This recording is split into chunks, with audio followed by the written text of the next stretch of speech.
Hi, good morning all of you. ഈ ഒരു ക്ലാസ്സിൽ നമ്മൾ ഡിസ്കസ് ചെയ്യാൻ പോകുന്നത് കൊഗ്നിഷൻ എന്ന ചാപ്റ്ററിലെ ഇൻട്രൊഡക്ഷൻ ടു കൊഗ്നിറ്റീവ് സൈക്കോളജി എന്ന് പറയുന്ന യൂണിറ്റ് ആണ്. അപ്പോൾ എന്താണ് കൊഗ്നിറ്റീവ് സൈക്കോളജി? നമുക്കറിയാം, സൈക്കോളജിയിലെ ഒരു ആദ്യകാല സ്കൂൾസ് ഓഫ് തോട്ടാണ്, അല്ലെങ്കിൽ സ്കൂൾസ് ഓഫ് സൈക്കോളജിയാണ് നമ്മൾ പറഞ്ഞിട്ടുണ്ടായിരുന്നത് ബിഹേവിയറിസം എന്ന് പറയുന്നത്. ബിഹേവിയറിസം കുറേ കൂടി നമുക്കറിയാം ഒബ്സർവബിൾ ആയിട്ടുള്ള ബിഹേവിയറിനാണ് പ്രാധാന്യം കൊടുത്തിട്ടുണ്ടായിരുന്നത്. അതിനുശേഷം ഈ ബിഹേവിയറിസത്തിൻ്റെ പല കൺസെപ്റ്റും പിൽക്കാലത്ത് വളരെയധികം എതിർക്കപ്പെടുകയുണ്ടായി. അതിൻ്റെ മെയിൻ പ്രോബ്ലം എന്ന് പറയുന്നത് ഇത് തന്നെയായിരുന്നു. അത് വളരെ ഇമ്പിരിക്കൽ ആയിട്ടുള്ള, അല്ലെങ്കിൽ വളരെ ഒബ്സർവബിൾ ആയിട്ടുള്ള കാര്യങ്ങൾക്ക് മാത്രമാണ് പ്രാധാന്യം കൊടുക്കുന്നുള്ളൂ. അതിൻ്റെ അപ്പുറത്തേക്ക് ഹ്യൂമൻ ബീയിങ്ങിൽ നമുക്കറിയാം ഒരുപാട് ഇന്റേണൽ പ്രോസസ്സുകൾ നടക്കുന്നുണ്ട്, അല്ലേ? നമ്മൾ മെമ്മറി, അറ്റൻഷൻ, അല്ലെങ്കിൽ പ്രോബ്ലം സോൾവിങ്, അല്ലെങ്കിൽ നമ്മൾ ഒരുപാട് ഇൻഫർമേഷൻസിനെ എൻകോഡ് ചെയ്യുന്നുണ്ട്. ഇതൊക്കെ നമ്മൾ ലേണിങ്ങും മെമ്മറിയൊക്കെ പഠിക്കുന്ന സമയത്ത് പഠിച്ചിട്ടുണ്ട്. ഇത്തരം ഇൻഫർമേഷൻസ് കൂടി നമ്മുടെ ഒരു ഇന്റേണൽ മെൻ്റൽ പ്രോസസ്സ് എന്നുള്ളൊരു കൺസെപ്റ്റ് കൂടി നടക്കുന്നുണ്ട്. നമ്മൾ ഒബ്സർവബിൾ ആയിട്ടുള്ള ആക്ഷൻസ് മാത്രമല്ല മനുഷ്യനിൽ, ഒപ്പം തന്നെ ഇന്റേണൽ ആയിട്ടുള്ള പ്രോസസ്സ് കൂടി നടക്കുന്നുണ്ട്. അതുകൊണ്ട് തന്നെ സൈക്കോളജി ബിഹേവിയറിസം മാത്രം ഡിഫൈൻ ചെയ്താൽ ക്ലിയർ ആവില്ല, അല്ലെങ്കിൽ അത് പൂർണ്ണമാവില്ല എന്നൊരു ഇൻസൈറ്റിൽ നിന്നാണ് പിന്നീട് കൊഗ്നിറ്റീവ് സൈക്കോളജി എന്ന് പറയുന്ന ഒരു പുതിയൊരു ഫീൽഡ് എമേർജ് ചെയ്യുന്നത് 1960-കളിലൊക്കെ. നിങ്ങൾ വേരിയസ് സ്കൂൾസ് ഓഫ് സൈക്കോളജി പഠിക്കുമ്പോൾ പഠിച്ചിട്ടുണ്ടാകും. കൊഗ്നിറ്റീവ് സൈക്കോളജി എന്ന് പറയുന്നത് ബിഹേവിയറിസത്തിൻ്റെ ലിമിറ്റേഷൻസിൽ നിന്ന്, അല്ലെങ്കിൽ ബിഹേവിയറിസത്തെ ക്രിട്ടിസൈസ് ചെയ്തുകൊണ്ട് വളർന്നു വന്നിട്ടുള്ള ഒരു പുതിയൊരു സ്കൂൾസ് ഓഫ് സൈക്കോളജി ആണെന്നുള്ളത്. ഇത് മെയിൻലി ഫോക്കസ് ചെയ്തിട്ടുണ്ടായിരുന്ന scientific study of mental process. അതിൽ മെയിൻലി നമുക്കറിയാം perception, memory, language, problem solving, decision making, reasoning പോലെയുള്ള ഡിഫറെൻറ്റ് ഇൻറ്റേർണൽ മെൻ്റൽ പ്രോസസ്സുകളുണ്ട്. ഇത്തരം മെൻ്റൽ പ്രോസസ്സുകളെ സയൻറ്റിഫിക്കായിട്ട് അന്വേഷിക്കുന്ന ഒരു ബ്രാഞ്ച് ഓഫ് സൈക്കോളജിയാണ് കൊഗ്നിറ്റീവ് സൈക്കോളജി എന്ന് പറയുന്നത്. നമുക്കറിയാം സൈക്കോളജിയുടെ ഡെഫിനിഷനിൽ നിങ്ങൾ പഠിച്ചിട്ടുണ്ടാവും. Psychology is a study of behaviour and mental process എന്ന് പറയുന്നത്. ബിഹേവിയർ എന്ന് പറയുന്നത് നമുക്കറിയാം എക്സ്റ്റേണലി ഒബ്സർവ് ചെയ്യാൻ പറ്റുന്നതാണ്. ഒരാളുടെ ആക്ഷൻസും ഹാബിറ്റൊക്കെയാണ് നമുക്ക് ബിഹേവിയർ എന്ന് പറയുക. അത് ഈ പറഞ്ഞ പോലെ ലേണിഡ് ആയിരിക്കാം, അല്ലെങ്കിൽ നമുക്ക് ഇൻസ്റ്റിങ്ച്വലായിട്ട് കിട്ടിയതായിരിക്കും. എല്ലാം തന്നെ ഒരാൾ ഒരു ബിഹേവിയർ ചെയ്യുന്ന സമയത്ത് നമുക്ക് വേറൊരാൾക്ക് അത് ഒബ്സർവ് ചെയ്യാൻ പറ്റും. ഇപ്പോൾ ഒരാൾ ജമ്പ് ചെയ്യുക എന്നുള്ളത് ഒരു ബിഹേവിയറാണ്, അല്ലെങ്കിൽ ഒരാൾ അഗ്രസീവ് ആവുക എന്നുള്ളത് ഒരു ബിഹേവിയറാണ്, അല്ലെങ്കിൽ ഒരാൾ പ്രോസോഷ്യൽ ആവുക എന്നുള്ളൊരു ബിഹേവിയറാണ്. അപ്പോൾ ഇങ്ങനെയുള്ള ബിഹേവിയർ ആക്ഷൻസ് ഒക്കെ തന്നെ വേറൊരാൾക്ക് റിപ്പോർട്ട് ചെയ്യാനും അത് ഒബ്സർവ് ചെയ്യാനൊക്കെ പറ്റും. പക്ഷേ ഇൻറ്റേർണൽ മെൻ്റൽ പ്രോസസ്സുകൾ, ഇപ്പോൾ ഒരാൾ മെമ്മറൈസ് ചെയ്യുക, ഇമാജിൻ ചെയ്യുക, അല്ലെങ്കിൽ റീസൺ ചെയ്യുക, അല്ലെങ്കിൽ പ്രോബ്ലത്തെ ഇൻറ്റേർണലി സോൾവ് ചെയ്യുക, ഇതൊക്കെ തന്നെ മെൻ്റൽ പ്രോസസ്സുകളാണ്, അല്ലെങ്കിൽ ഇൻറ്റേർണൽ മെൻ്റൽ പ്രോസസ്സുകളാണ്, അല്ലെ? റീസൺ ചെയ്യുക എന്നൊക്കെയുള്ള, അല്ലെങ്കിൽ നമ്മൾ അറ്റൻഷൻ, ഇതൊക്കെ തന്നെ ഇൻറ്റേർണലി നടക്കുന്ന പ്രോസസ്സുകളാണ്. ഇതും മനഃശാസ്ത്രത്തിൻ്റെ സ്റ്റഡിയുടെ ഭാഗമാണ്. അതുകൊണ്ടാണ് study of behaviour and mental process എന്ന് പറയുന്നത്. അപ്പോൾ ഇത്തരം മെൻ്റൽ പ്രോസസ്സുകളെ കൂടി ഉൾപ്പെടുന്നതാണ്. ഇത്തരം മെൻ്റൽ പ്രോസസ്സുകളെ കുറിച്ച് സ്റ്റഡി ചെയ്യുന്ന ഏരിയയാണ് കൊഗ്നിറ്റീവ് സൈക്കോളജി എന്ന് പറയുന്നത്. ഇത് പ്രധാനമായിട്ടും നമ്മൾ നേരത്തെ പറഞ്ഞ പോലെ നമുക്ക് ഒരുപാട് ഫീൽഡിൽ, എഡ്യൂക്കേഷൻ ആവട്ടെ, ആർട്ടിഫിഷ്യൽ ഇൻ്റലിജൻസ് ആവട്ടെ, അല്ലെങ്കിൽ ന്യൂറോ സയൻസ് ആവട്ടെ, ഇത്തരം ഫീൽഡിലൊക്കെ തന്നെ ഒരുപാട് കോൺട്രിബ്യൂഷൻസ് വരുത്താൻ വേണ്ടിയിട്ട് പറ്റുന്ന ഒരു ഏരിയയാണ് കൊഗ്നിറ്റീവ് സൈക്കോളജി എന്ന് പറയുന്നത്.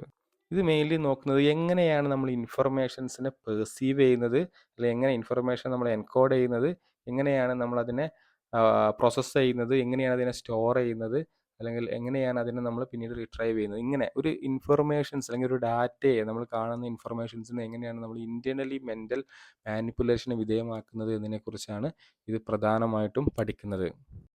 ഇങ്ങനെ എൻവയോൺമെൻറ്റിൽ അവൈലബിൾ ആയിട്ടുള്ള ഇൻഫർമേഷൻ നമ്മൾ തോട്ട് പ്രോസസ്സിലേക്ക് എത്തിക്കുന്ന സമയത്ത് ഒരുപാട് മെൻ്റൽ പ്രോസസ്സുകൾ യൂസ് ചെയ്യുന്നു. ഫോർ എക്സാമ്പിൾ, ഇൻഫർമേഷൻസിനെ അക്യൂർ ചെയ്യുക എന്ന് പറഞ്ഞാൽ ഒരു കാര്യത്തെ കണ്ട് മനസ്സിലാക്കി, അറ്റൻഷൻ എന്നുള്ളൊരു മെൻ്റൽ പ്രോസസ്സ് നമ്മളവിടെ യൂസ് ചെയ്യുന്നുണ്ടാവും. പിന്നെ പ്രോസസ്സ് ചെയ്യുന്നത് നമുക്കറിയാം ഇൻ്റർപ്രിട്ടേഷൻ യൂസ് ചെയ്യുന്നുണ്ടാവും. പെർസെപ്ഷനിലൂടെയാണ് ഒരു കാര്യത്തെ നമ്മൾ പ്രോസസ്സ് ചെയ്ത് അണ്ടർസ്റ്റാൻഡ് ചെയ്യുന്നത്. അതുപോലെ തന്നെ സ്റ്റോറിങ്, മെമ്മറി എന്നുള്ള മെൻ്റൽ പ്രോസസ്സ് യൂസ് ചെയ്യുന്നുണ്ട്. ഇങ്ങനെയുള്ള വ്യത്യസ്ത മെൻ്റൽ പ്രോസസ്സുകൾ, ഒരു ഇൻഫർമേഷൻസിനെ നമുക്ക് എന്ത് ചെയ്യാണ്, നമ്മളതിനെ പ്രോസസ്സ് ചെയ്യാൻ വേണ്ടിയിട്ട് നമ്മൾ യൂസ് ചെയ്യുന്നുണ്ടെന്നുള്ള. അപ്പോൾ ഇങ്ങനെയുള്ള എല്ലാ മെൻ്റൽ പ്രോസസ്സുകളെ കുറിച്ചൊക്കെ പഠിക്കുന്ന ഒരു ഏരിയയാണ് കൊഗ്നിറ്റീവ് സൈക്കോളജി എന്ന് പറയുന്നത്. കൊഗ്നിറ്റീവ് സൈക്കോളജി നമുക്ക് പറഞ്ഞ പോലെ ബിഹേവിയറിസത്തിനെ ക്രിട്ടിസൈസ് ചെയ്തുകൊണ്ട് വളർന്നു വന്നിട്ടുള്ള ഒരു ഏരിയയാണ്. അത് 1920-കളിലൊക്കെയാണ് ബിഹേവിയറിസം വരുന്നത്. നമുക്കറിയാം വാട്സൺ, സ്കിന്നർ പോലെയുള്ള ആൾക്കാരായിരുന്നു ബിഹേവിയറിസ്റ്റുകൾ. അവർ കുറേ കൂടി എക്സ്പെരിമെൻ്റൽ ആയിട്ടുള്ള രീതിയിലായിരുന്നു സൈക്കോളജിയിലുള്ള ഫൈൻഡിങ്സൊക്കെ കണ്ടെത്തിയിരുന്നത്. നമുക്കറിയാം പാവലോവിൻ്റെ, അല്ലെങ്കിൽ സ്കിന്നറുടെയൊക്കെ തന്നെ എക്സ്പെരിമെൻറ്റുകൾ ഇവരൊക്കെ പറഞ്ഞിട്ടുണ്ടായിരുന്ന ബിഹേവിയർ എന്ന് പറഞ്ഞാൽ നമുക്കത് ഒബ്സർവബിൾ ആണ്. അങ്ങനെ ഒബ്സർവ് ചെയ്യുന്ന കാര്യങ്ങൾ മാത്രമേ പഠിക്കാൻ വേണ്ടി പറ്റുള്ളൂ. അപ്പോൾ അങ്ങനെ ഒരു ലാബിൽ ഒതുക്കാൻ വേണ്ടിയിട്ടാണ് ഇവർ ശ്രമിച്ചിട്ടുണ്ടായിരുന്നത് മനഃശാസ്ത്രത്തെ. പക്ഷേ നമുക്കറിയാം അങ്ങനെ നമ്മുടെ ഹ്യൂമൻ എന്താണ് മെൻ്റൽ പ്രോസസ്സ് എന്ന് പറയുന്നത് പലതും നമുക്ക് ഒബ്സർവബിൾ അല്ല എന്നുള്ളതാണ്. ഇപ്പോൾ ഫോർ എക്സാമ്പിൾ നമ്മുടെ ഇമോഷൻസ് നമ്മളൊരാൾ പുറത്ത് എക്സ്പ്രസ് ചെയ്താൽ മാത്രമേ അത് വേറെ ആൾക്ക് ഒബ്സർവ് ചെയ്യാൻ പറ്റുള്ളൂ. അല്ലാത്ത പക്ഷം അയാൾക്കൊരു ഇമോഷൻ ഉണ്ട് അല്ലേ, അല്ലെങ്കിൽ ഉള്ളിലൊരു ഫീലിംഗ് അല്ലെങ്കിൽ ഒരു സാഡ് ഫീലിംഗ് ഉണ്ട്, അല്ലെങ്കിൽ ഹാപ്പിനെസ് ഫീലിംഗ് ഉണ്ട്. എക്സ്പ്രസ് ചെയ്താൽ മാത്രമേ അത് പുറത്തുള്ളവർക്ക് അറിയാൻ പറ്റുള്ളൂ. അപ്പോൾ അങ്ങനെ എക്സ്പ്രസ് ചെയ്യുന്നത് മാത്രമല്ല സൈക്കോളജിയുടെ പഠനത്തിൻ്റെ ഭാഗം എന്നുള്ളതാണ് കോഗ്നിറ്റീവ് സൈക്കോളജിസ്റ്റുകൾ മെയിൻലി മുമ്പോട്ട് വെച്ചിട്ടുണ്ടായിരുന്നത് എന്നുള്ളതാണ്. അതുകൊണ്ട് തന്നെ ബിഹേവിയറിസത്തിൻ്റെ ഇത്തരത്തിലുള്ള ഇന്റേണൽ മെൻ്റൽ പ്രോസസ്സുകൾ ഇവർ നെഗ്ലക്റ്റ് ചെയ്തുകൊണ്ടുള്ള ഒരു അവസ്ഥയെ ഇവർ എതിർത്തുകൊണ്ട് മുമ്പോട്ട് വന്ന 1960കളിൽ മുമ്പോട്ട് വന്ന ഒരു ഏരിയയാണ് കോഗ്നിറ്റീവ് സൈക്കോളജി എന്ന് പറയുന്നത്. ഒരുപാട് കാര്യങ്ങൾ ഇവരുടെ ഡെവലപ്മെൻറ്റിന് എന്താണ് ഇൻഫ്ലുവൻസ് ആയിട്ടുണ്ട്. അതൊന്ന് ഈ പറഞ്ഞ പോലെ ചോംസ്കിയുടെ ഒക്കെ തന്നെ ലാംഗ്വേജ് അപ്രോച്ചുകളൊക്കെ ഇതിനെ ഹെൽപ്പ് ചെയ്തിട്ടുണ്ട്. ചോംസ്കി ഒരു ലാംഗ്വേജ് സയൻറ്റിസ്റ്റാണ്. ഇദ്ദേഹം പറഞ്ഞിട്ടുണ്ടായിരുന്ന ലാംഗ്വേജസിൽ പല കാര്യങ്ങളും നമുക്ക് ഇന്നേറ്റ്ലി കിട്ടുന്നതാണ്. നമ്മുടെ തോട്ട് പ്രോസസ്സിനെ ലാംഗ്വേജിനെ ഇൻഫ്ലുവൻസ് ചെയ്യാൻ പറ്റുമെന്നുള്ളതാണ് പറഞ്ഞിട്ടുണ്ടായിരുന്നത്. അപ്പോൾ ഇങ്ങനെയുള്ള അത് പിന്നീട് ചോംസ്കിയുടെ ശേഷം പിന്നെ ലിംഗ്വിസ്റ്റിക് റിലേറ്റിവിറ്റി ഹൈപ്പോത്തസിസ് എന്ന് പറയുന്ന ഒരുപാട് സമീപനങ്ങൾ വന്നു. അപ്പോൾ ഇതൊക്കെ ഒരുപാട് ഫൈൻഡിങ്സുകളൊക്കെ പറയുന്നത് ലാംഗ്വേജിൻ്റെ തിങ്കിങ് പ്രോസസ്സിൽ ഒരുപാട് ഇൻഫ്ലുവൻസ് ഉണ്ട് എന്നുള്ളതാണ് പറയുന്നുണ്ടായിരുന്നത്. അതുപോലെ തന്നെ ചോംസ്കി സ്കിന്നറൊക്കെ തന്നെ വിമർശിച്ചിട്ടുണ്ടായിരുന്നു. സ്കിന്നർ പറഞ്ഞിട്ടുണ്ടായിരുന്നു നമുക്കറിയാം നമ്മുടെ ബിഹേവിയേഴ്സൊക്കെ തന്നെ റീഇൻഫോഴ്സ് ചെയ്യാൻ, അഥവാ ലേണിഡ് ആണ്. നമ്മൾ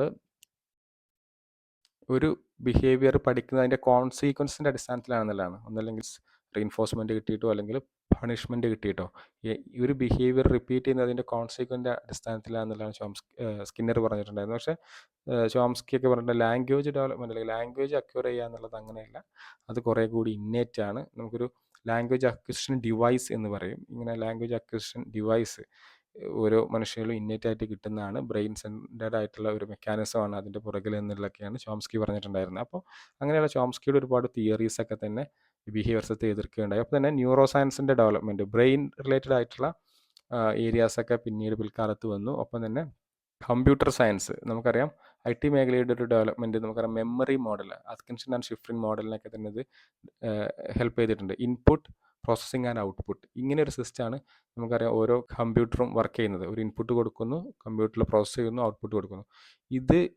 ഇതേ ഒരു മെറ്റഫറാണ് പലപ്പോഴും നമ്മൾ ഒരു മെമ്മറി മോഡലിലും യൂസ് ചെയ്യുന്നത്. നമുക്ക് ഇൻകമ്മിങ് ഇൻഫർമേഷൻസ് വരുന്നു, നമ്മുടെ ബ്രെയിനിൽ പ്രോസസ്സ് ചെയ്യുന്നു, നമുക്ക് ആവശ്യമുള്ള സമയത്ത് റീകാൾ ചെയ്യുന്നു, ഔട്ട്പുട്ട് കിട്ടുന്നു. അപ്പം ഇങ്ങനെ ഈ IT മേഖലയിലേക്ക് വരുന്ന ഡെവലപ്മെൻറ്റ് ഇത്തരത്തിലുള്ള മോഡൽസ് ഡെവലപ്പ് ചെയ്യുന്നത്, അല്ലെങ്കിൽ കോഗ്നിറ്റീവ് സൈക്കോളജിയിലുള്ള പല മോഡൽസും ഡെവലപ്പ് ചെയ്തതിൽ ഹെൽപ്പ് ചെയ്തിട്ടുണ്ട് എന്നുള്ളതാണ്. ഇങ്ങനെയുള്ള ഒരുപാട് ബാക്ക്ഗ്രൗണ്ടുകൾ ഉണ്ടായിട്ടുണ്ട് ഈ ഒരു ഫീൽഡ് ഡെവലപ്പ് ചെയ്യുന്നതിൽ എന്നുള്ളതാണ്. നെക്സ്റ്റ് നമ്മൾ ഡിസ്കസ് ചെയ്യുന്നത് മേജർ ടോപ്പിക്സുകൾ അല്ലെങ്കിൽ കോർ ടോപ്പിക്സുകൾ ഏതൊക്കെയാണ് ഈ ഒരു ഫീൽഡ് ഡിസ്കസ് ചെയ്യുന്നത് എന്നുള്ളതാണ്. ഏറ്റവും പ്രധാനമായിട്ട് നമ്മൾ പറയുന്നത് അറ്റൻഷൻ ആൻഡ് പെർസെപ്ഷൻ. നമ്മൾ കഴിഞ്ഞ ക്ലാസ്സുകളിൽ അല്ലെങ്കിൽ കഴിഞ്ഞ സെമിസ്റ്ററുകളിലൊക്കെ തന്നെ മനസ്സിലാക്കിയിട്ടുള്ള ഒരു കാര്യമാണ് എന്താണ് അറ്റൻഷൻ, എന്താണ് പെർസെപ്ഷൻ. അതൊരു ബേസിക് മെൻ്റൽ പ്രോസസ്സാണ്, അല്ലെങ്കിൽ മെൻ്റൽ പ്രോസസ്സ് അല്ലെങ്കിൽ കൊഗ്നിറ്റീവ് പ്രോസസ്സാണ് അറ്റൻഷൻ എന്ന് പറയുന്നത്. നമുക്കറിയാം നമ്മൾ ഏതെങ്കിലും ഒരു വസ്തുവിൽ, അല്ലെങ്കിൽ നമുക്ക് ഇൻറ്റൻഷനലി അല്ലെങ്കിൽ അൺഇൻറ്റൻഷനലി ഏതെങ്കിലും ഒരു വസ്തുവിൽ നമ്മൾ കോൺസെൻട്രേറ്റ് ചെയ്യുക, അല്ലെങ്കിൽ ഒരു സ്റ്റിമുലിയിൽ കോൺസെൻട്രേറ്റ് ചെയ്യുകയും നമുക്ക് ഇൻട്രസ്റ്റ് ഇല്ലാത്ത മറ്റു വസ്തുക്കളെ നമ്മൾ ഇഗ്നോർ ചെയ്യുകയും ചെയ്യുന്ന പ്രോസസ്സാണ്.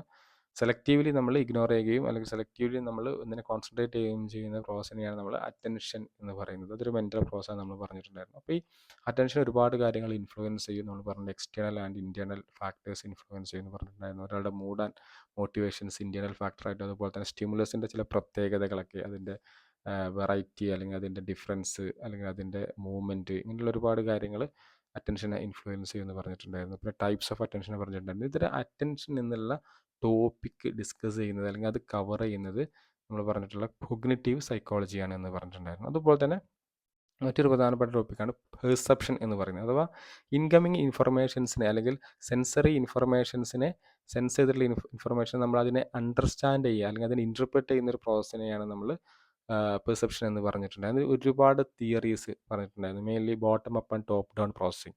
ബോട്ടം അപ്പ് എന്ന് പറഞ്ഞാൽ പെർസെപ്ഷനിൽ കിട്ടിയിട്ടുള്ള ഇൻഫർമേഷൻസിനെ അതിൻ്റെ റോ സെൻസറി ഇൻഫർമേഷൻ, അഥവാ സെൻസറി ഇൻഫർമേഷൻ എന്താണോ അതിൻ്റെ അടിസ്ഥാനത്തിലാണ് നമ്മൾ ഇൻ്റർപ്രറ്റ് ചെയ്യുന്നത് എന്നുള്ളതാണ് ബോട്ടം അപ്പ് പ്രോസസ്സിങ് പറഞ്ഞത്.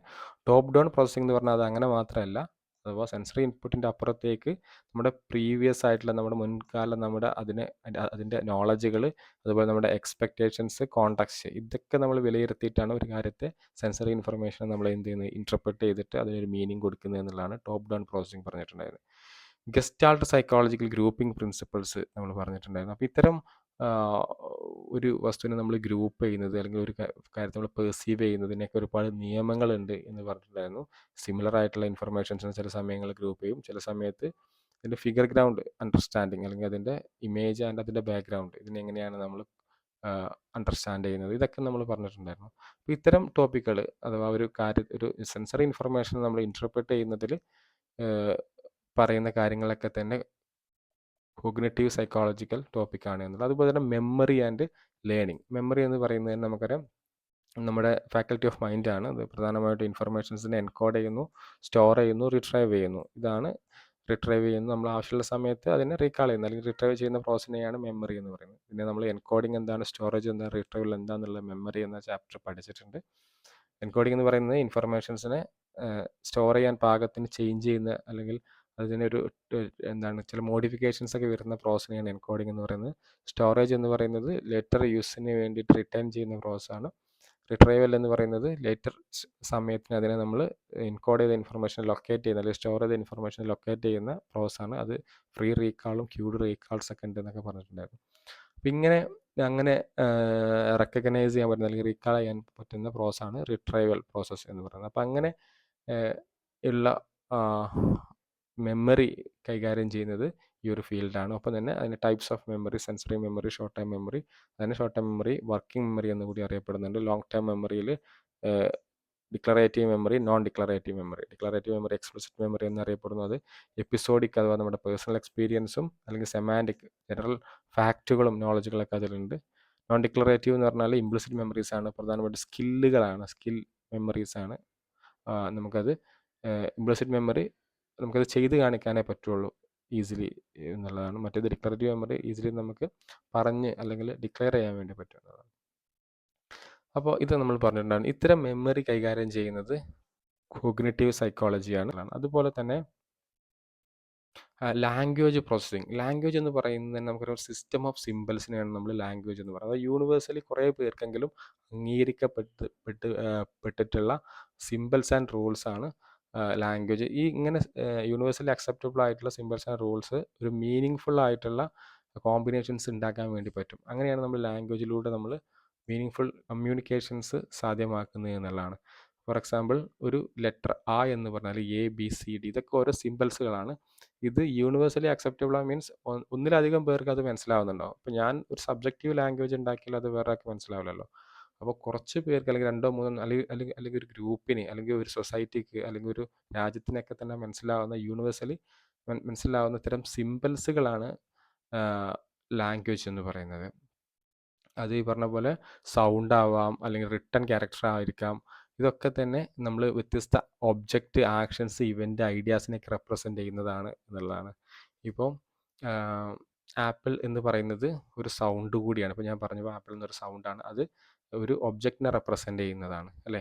അപ്പോൾ ഇങ്ങനെ അല്ലെങ്കിൽ ചില ലാംഗ്വേജിൽ നമുക്കറിയാം റിട്ടൺ ലിപികളില്ല, സൗണ്ട് മാത്രമേ ഉള്ളൂ. ചില ഇതിൽ ലിപികളും ഉണ്ട് പ്ലസ് നമുക്ക് റിട്ടൺ ഉണ്ട്. അപ്പം ഇങ്ങനെ അങ്ങനെയുള്ള ലാംഗ്വേജുകളൊക്കെ ഉണ്ട്. ചിലതിൽ നമുക്ക് ആംഗ്യ ഭാഷ മാത്രമേ ഉണ്ടാവുള്ളൂ. ആദിവാസികളൊക്കെ ചിലത് നിങ്ങൾ കേട്ടിട്ടുണ്ട്, ആംഗ്യ ഭാഷയിലൂടെ. അതൊക്കെ തന്നെ സിമ്പിൾസുകളാണ്. ഇങ്ങനെ വ്യത്യസ്ത സിമ്പിൾസുകളൊക്കെ ഒരു ആക്ഷനെയോ അല്ലെങ്കിൽ ഒരു ഇവൻറ്റിനെയോ ഒരു ഐഡിയാസിനെയൊക്കെ റെപ്രസെൻ്റ് ചെയ്യാണ്. നമ്മുടെ ഐഡിയാസിനെ മറ്റൊരാൾക്ക് പാസ് ചെയ്യാനാണ് നമ്മൾ ഇത്തരം ലാംഗ്വേജുകൾ യൂസ് ചെയ്യുന്നത് എന്നുള്ളതാണ്. ഈ ലാംഗ്വേജിന് കുറച്ച് ക്രൈറ്റീരിയാസ് ഉണ്ടെങ്കിൽ മാത്രമേ അത് നമുക്ക് ഫോളോ ചെയ്യാൻ വേണ്ടി പറ്റുള്ളൂ, അല്ലെങ്കിൽ വേറെ ഒക്കെ മനസ്സിലാക്കാൻ വേണ്ടി പറ്റുള്ളൂ. അപ്പോൾ എന്തൊക്കെയാണ് ലാംഗ്വേജിൻ്റെ സ്ട്രക്ചർ എന്നുള്ളത് ഒരു ലാംഗ്വേജ് പഠനത്തിൻ്റെ മെയിൻ പോർഷനാണ്. ഫോണിമസ് നിങ്ങൾ കേട്ടിട്ടുണ്ടാവും. ഒരു ലാംഗ്വേജിലെ ഏറ്റവും സ്മാളസ്റ്റ് സൗണ്ട് യൂണിറ്റിനെയാണ് ഫോണിമസ് എന്ന് പറയുന്നത്. അതുപോലെ മോർഫിമസ് അതിൻ്റെ മീനിങ് ഫുൾ യൂണിറ്റ് ആണ് മോർഫിമസ് എന്ന് പറയുന്നത്.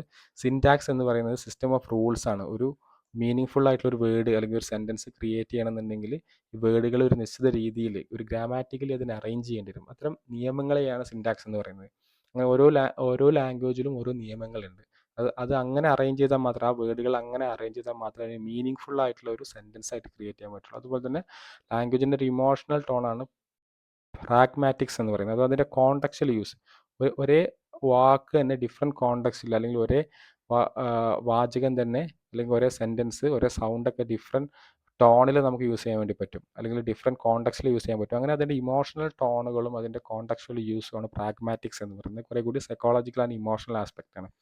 അപ്പോൾ ഇങ്ങനെയുള്ള കാര്യങ്ങളൊക്കെ കൈകാര്യം ചെയ്യുന്നത്, ഇത്തരം കാര്യങ്ങളെക്കുറിച്ച് പഠനം നടത്തുന്നത്, ഒരു വ്യക്തിയുടെ ലാംഗ്വേജ് പ്രോസസ്സിനെ കുറിച്ച് പഠിക്കുന്നത് കോഗ്നിറ്റീവ് സൈക്കോളജിയാണ് എന്നുള്ളതാണ്. ലിംഗ്വിസ്റ്റിക് റിലേറ്റിവിറ്റി ഹൈപ്പോത്തിസിസ് ഒരു ലാംഗ്വേജ് ആൻഡ് കോഗ്നീഷൻ അല്ലെങ്കിൽ തോട്ട് പ്രോസസ്സുമായി റിലേറ്റ് ചെയ്തിട്ടുള്ള ഒരു ഹൈപ്പോത്തിസിസ് ആണ്. ഇത് പറയുന്നത് ലാംഗ്വേജ് നമ്മളെ തിങ്കിങ്ങിനെ ഇൻഫ്ലുവൻസ് ചെയ്യുന്നതാണ്. Language is A mirror of thinking എന്നുള്ളതാണ്. അഥവാ ഡിഫറെൻറ്റ് ലാംഗ്വേജ് യൂസ് ചെയ്യുന്ന ആൾക്കാർ അവരുടെ തോട്ട് പ്രോസസ്സ് ഡിഫറെൻ്റ് ആയിരിക്കും എന്നുള്ളതാണ്. ഈ പറഞ്ഞ പോലെ നിരന്തരമായിട്ട് യുദ്ധം ഉണ്ടാകുന്ന ഒരു സ്ഥലത്ത് ഒരു കുട്ടി വാർ എന്ന് അല്ലെങ്കിൽ യുദ്ധം എന്ന് പറയുന്ന സമയത്ത് ആ കുട്ടിക്ക് ഉണ്ടാകുന്ന ആശയം, അല്ലെങ്കിൽ ആ കുട്ടിക്ക് കൊടുക്കുന്ന ഒരു മീനിങ്ങും, ഇതുവരെ യുദ്ധം ഉണ്ടായിട്ടേ ഇല്ല, ഒരു നാട്ടിൽ യുദ്ധം ഉണ്ടായിട്ടേ ഇല്ല, കേട്ട് മാത്രം പരിചയമുള്ള ഒരു കുട്ടി വാർ എന്ന് പറയുമ്പോൾ അതിനെ മനസ്സിലാക്കുന്നത് രണ്ടും ഡിഫറെൻറ്റ് രീതിയിലാണ്. അഥവാ അതിൻ്റെ തിങ്കിങ് എന്ന് പറയുന്നത് രണ്ടാണ്.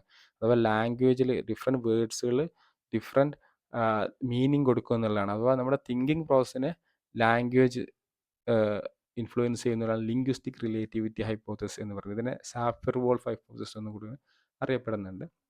അപ്പോൾ നിങ്ങൾ സിംപിളി മനസ്സിലാക്കേണ്ടത് ഇത്തരം ലാംഗ്വേജ് പ്രോസസ്സുമായി ബന്ധപ്പെട്ട കാര്യങ്ങളൊക്കെ ഡിസ്കസ് ചെയ്യേണ്ടത് കോഗ്നിറ്റീവ് സൈക്കോളജിയാണ് എന്നുള്ളത്. അതുപോലെ തന്നെ പ്രോബ്ലം സോൾവിങ്, ഡിസിഷൻ മേക്കിംഗ് പോലെയുള്ള തിങ്കിങ്ങിൽ വരുന്ന ഒരുപാട് ഏരിയാസ്, ടോപ്പിക്കുകളൊക്കെ തന്നെ ഡിസ്കസ് ചെയ്യുന്നത് കോഗ്നിറ്റീവ് സൈക്കോളജിയാണ്. തോട്ട് പ്രോസസ്സ് എന്ന് പറയുന്നത്, അല്ലെങ്കിൽ മെൻ്റൽ പ്രോസസ്സ് എന്ന് പറയുന്നത് തന്നെ നമുക്ക് കിട്ടിയിട്ടുള്ള കൺസെപ്റ്റുകൾ, അല്ലെങ്കിൽ നമ്മുടെ ഇൻഫർമേഷൻസിനെ, മെൻ്റൽ ഇൻഫർമേഷൻസിനെ, എലമെൻസിനെ നമ്മൾ മാനിപ്പുലേറ്റ് ചെയ്യുന്ന പ്രോസസ്സിനെയാണ് തിങ്കിങ് എന്ന് പറയുന്നത്. അത് ഈ പറയുന്ന പോലെ പ്രോബ്ലം സോൾവിങ് ആയിരിക്കാം, ഡിസിഷൻ മേക്കിംഗ് ആയിരിക്കാം, റീസണിങ് ആയിരിക്കാം, ഇങ്ങനെയുള്ള ഡിഫറെൻ്റ് ആയിട്ടുള്ള മെൻ്റൽ മാനിപ്പുലേഷൻസ് നമ്മൾ വരുത്താറുണ്ട്. പ്രോബ്ലം സോൾവിങ് എന്ന് പറയുന്നത് നമുക്കറിയാം, ഒരു അൺഫെമിലിയർ ആയിട്ടുള്ള ഒരു സിറ്റുവേഷൻസ്, അല്ലെങ്കിൽ ഒരു പ്രോബ്ലം ഉണ്ടാകുന്ന സാഹചര്യങ്ങളിൽ അതിനെ നമ്മൾ ഇൻഫർമേഷൻസിനെ റീഅറേഞ്ച് ചെയ്തുകൊണ്ട് അതിനൊരു സൊല്യൂഷൻ കണ്ടെത്തുന്നതിനെയാണ് പ്രോബ്ലം സോൾവിങ് എന്ന് പറയുന്നത്. ഡിഫറെൻറ്റ് പ്രോബ്ലം സോൾവിങ് മെത്തേഡ്സുകളുണ്ട്, അത് നമ്മൾ വേറെ ടോപ്പിക്കിൽ പറയും. അതുപോലെ ഡിസിഷൻ മേക്കിംഗ് എന്ന് പറയുന്നത് നമുക്കറിയാം, ഒരുപാട് ഓപ്ഷൻസ് ഉള്ള സമയത്ത്, മൾട്ടിപ്പിൾ ആയിട്ടുള്ള ഓപ്ഷൻസ് ഉള്ള സമയത്ത് നമ്മൾ ഒന്ന് സെലക്ട് ചെയ്യുന്നതിനെയാണ് ഡിസിഷൻ മേക്കിംഗ് എന്ന് പറയുന്നത്. അവിടെ നമ്മൾ റീസണിങ് യൂസ് ചെയ്യാം, ജഡ്ജ്മെൻറ്റ് യൂസ് ചെയ്യാം, അല്ലെങ്കിൽ അവൈലബിൾ ഇൻഫർമേഷൻ അല്ലെങ്കിൽ അതർ ഹ്യൂറിസ്റ്റിക്സ് ഒക്കെ യൂസ് ചെയ്തിട്ടായിരിക്കും നമ്മൾ തീരുമാനങ്ങൾ എടുക്കുന്നത്. അപ്പോൾ ഇതൊക്കെ തന്നെ മെൻ്റൽ പ്രോസസ്സുകളാണ്. ഇതൊക്കെ ഡീൽ ചെയ്യുന്നത് കോഗ്നിറ്റീവ് സൈക്കോളജിയാണ് എന്നുള്ളതാണ്. ഓക്കെ, അപ്പോൾ അത്രയും കാര്യങ്ങളാണ് പറയുന്നത്. മെയിൻലി മനസ്സിലാക്കേണ്ടത് എന്താണ് കോഗ്നിറ്റീവ് സൈക്കോളജി, ഒപ്പം തന്നെ എന്താണ് കോഗ്നിറ്റീവ് പ്രോസസ്സ് എന്നുകൊണ്ട് ഉദ്ദേശിക്കുന്നത് എന്നുള്ളതാണ്. അല്ലെങ്കിൽ എന്താണ് കോഗ്നീഷൻ. നമുക്കറിയാം മെൻ്റൽ പ്രോസസ്സാണ് മെയിൻലി വരുന്ന കോഗ്നിറ്റീവ് പ്രോസസ്സുകൾ എന്ന് പറയുന്നത്. മെമ്മറി, അതുപോലെ തന്നെ അറ്റൻഷൻ, കോൺസെൻട്രേഷൻ, അല്ലെങ്കിൽ റീസണിങ്, പ്രോബ്ലം സോൾവിങ്, ഇങ്ങനെയുള്ള പുറമെ നമുക്ക് ഒബ്സർവ് ചെയ്യാൻ പറ്റാത്ത എന്നാൽ ഇൻറ്റേർണൽ മെൻ്റൽ പ്രോസസ്സുകളെയാണ് കോഗ്നിറ്റീവ് പ്രോസസ്സ് എന്ന് പറയുന്നത്. പിന്നെ നമ്മൾ ഡിസ്കസ് ചെയ്തത് മേജർ ഏരിയാസ് ആണ് കോഗ്നിറ്റീവ് സൈക്കോളജി ഫോളോ ചെയ്യുന്ന, അല്ലെങ്കിൽ ഡിസ്കസ് ചെയ്യുന്ന മേജർ ടോപ്പിക്കുകൾ എന്തൊക്കെയാണെന്നുള്ളതാണ് പറഞ്ഞിട്ടുണ്ടായിരുന്നത്. ഇതിൻ്റെ ഒരു ആപ്ലിക്കേഷൻ എന്ന് പറയുന്നത് ഈ പറഞ്ഞ പോലെ എഡ്യൂക്കേഷനിലും, അല്ലെങ്കിൽ IT മേഖലയിലും, ലോയിലും, അല്ലെങ്കിൽ ക്ലിനിക്കൽ ആൻഡ് കൗൺസിലിംഗ് മേഖലയിലൊക്കെ തന്നെ ഇതിന് നിരവധി ആപ്ലിക്കേഷൻസ് ഉണ്ടെന്ന് മനസ്സിലാക്കാം. അത് ഇൻ്റർ ഡിസിപ്ലിനറി ഏരിയയാണ്. കുറേ കൂടി ആർട്ടിഫിഷ്യൽ ഇൻ്റലിജൻസ്, അല്ലെങ്കിൽ ഫിലോസഫി, ആൻട്രോപോളജി, ലിംഗ്വിസ്റ്റിക്സ്, ബയോളജി, ഇങ്ങനെയുള്ള പല ഫീൽഡുമായിട്ട് കോഗ്നിറ്റീവ് സൈക്കോളജി ഒരു ഇൻ്റർ ഡിസിപ്ലിനറി മേഖല കൂടിയാണ് എന്നുള്ളതാണ് പറയുന്നത്. അപ്പോൾ ഇത്രയും കാര്യങ്ങളാണ് പറയുന്നത്. Thank you.